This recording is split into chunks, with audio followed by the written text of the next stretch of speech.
दरमस के गिरैले ना पिया अइले ना।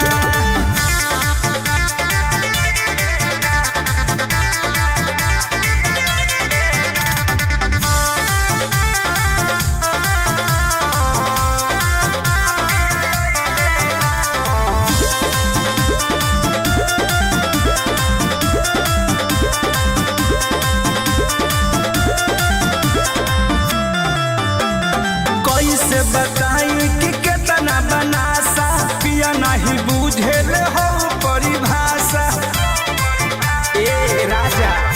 हाँ कैसे बताई कि कितना बनासा पिया नहीं बुझेल हो परिभाषा। शरीर के दिया बाती जलत रहे वो बुझैले ना।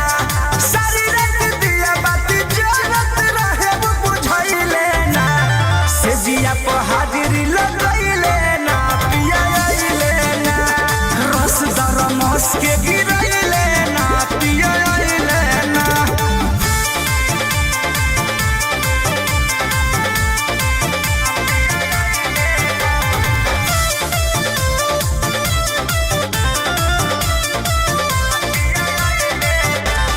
परमोध प्रेमी के कुछ न बुझाला। वैभव विकास के संग कहाँ जाला। परमोध प्रेमी के कुछ न बुझाला। वैभव विकास के संग कहाँ जाला। उखी दिखी मन करे यार हम कुछ कइले ना। उखी दिखी मन करे सोनू हम कुछ कइले ना।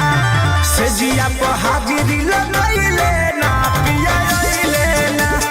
रस दरमस के गिरैले ना पिया अइले ना। लहर पर हुए जवनिया के लाजिया बुतैले ना। से जिया पर हाजिरी लगैले ना पिया अइले ना। रस दरमस के गिरैले ना पिया अइले ना। नमस्कार प्रणाम आप सबको भाई, हम प्रमोद प्रेमी यादव। और आप सबके गाना कैसा लगल आप सब जरूर बताइए और चैनल के सब्सक्राइब जरूर करें। लाइक भी।